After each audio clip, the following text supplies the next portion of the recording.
Sabah mahu perintah kawalan pergerakan bersyarat PKPB di negeri itu dilanjutkan. Perkembangan itu memang sesuatu yang akan memeranjatkan. Apatah lagi kerana tempoh PKPB di Sabah akan tamat pada Isnin ini. Kita ikuti rakaman perbualan kami bersama wartawan Sabah Muhammad Safwan Sawi berhubung isu ini.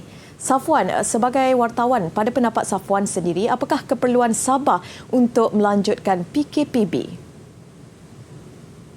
Dari kacamata wartawan memang betul Sabah perlu melanjutkan PKPB ini. Tapi kalau dari kacamata isi hati rakyat Marhain Sabah itu sendiri, memang tak nak PKPB ni. Kalau boleh nak keluar, berjalan-jalan, beriadah, berekreasi kan. Kadang-kadang iri hati juga melihat posting-posting muat naik kawan-kawan yang tidak dikenakan PKPB di Semenanjung dan beberapa kawasan lain. Tapi apakan daya, kes di Sabah ini tidak menunjukkan penurunan.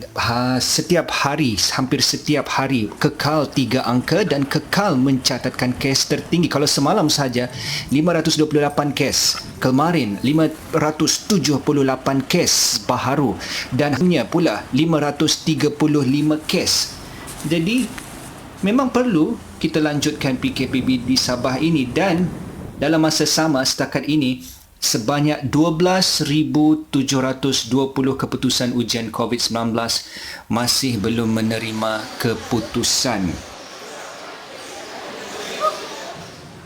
Untuk makluman, Safwan ketika ini bekerja dari rumah. Baiklah Safwan, bagaimana pula pengamatan awak sendiri berhubung reaksi orang ramai berhubung dengan cadangan untuk melanjutkan tempoh PKPB di Sabah? Oh, sudah pasti rasa marah, sedih, kecewa dan sedikit makan hati juga kalau tengok posting rakan-rakan di media sosial yang tak dikenakan PKPB ni, yang dapat makan aiskrim, jalan-jalan, beriadah bersama rakan dan juga keluarga. Tapi apapun itu bukan isunya. Yang kita dapat memberi kesedaran, kebimbangan rakyat Sabah ini terus berada di tahap yang optimum, di tahap yang memuaskan menerusi pautan hashtag tanda pagar kita. Jika kita lihat sendiri NGO sendiri dan rakan-rakan yang bukan berada di kawasan PKPB sendiri juga banyak memberikan sokongan dan juga bantuan kepada rakan-rakan kita yang benar-benar terkesan daripada COVID-19 ini. Tapi antara isu lain juga yang banyak bertanya dan juga memberi respon kepada saya mengenai dengan apa pula SOP kepada pesakit COVID-19 yang telah disahkan positif tetapi dah 2-3-5 hari tak diangkut oleh KKM ke pusat kuarantin atau hospital ataupun pusat-pusat berkaitan. Itu antara persoalannya.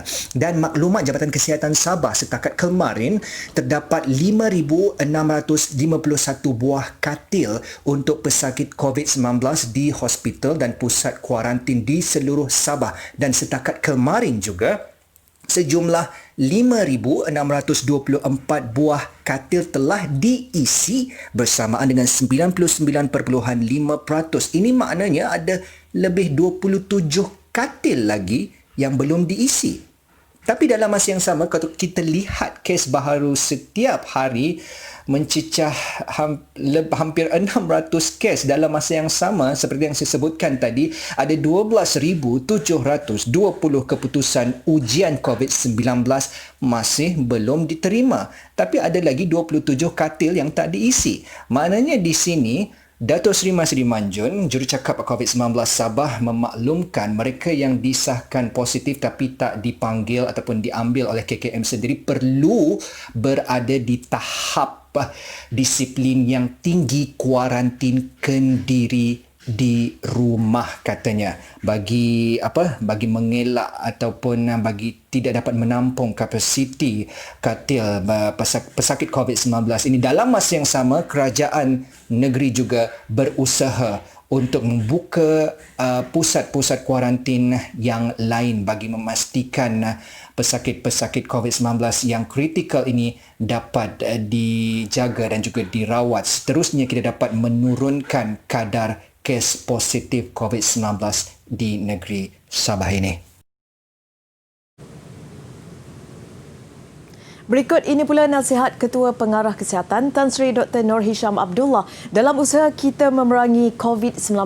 Menurut Tan Sri Dr. Noor Hisham, rakyat Malaysia perlu bersatu dan bersama dalam memerangi wabak COVID-19, bukan bertelagah antara satu sama lain. Ujarnya, petugas Barisan Hadapan kini bertahan dan berada di lapangan selama 24 jam dan 7 hari seminggu dalam tempoh 10 bulan sebelum ini.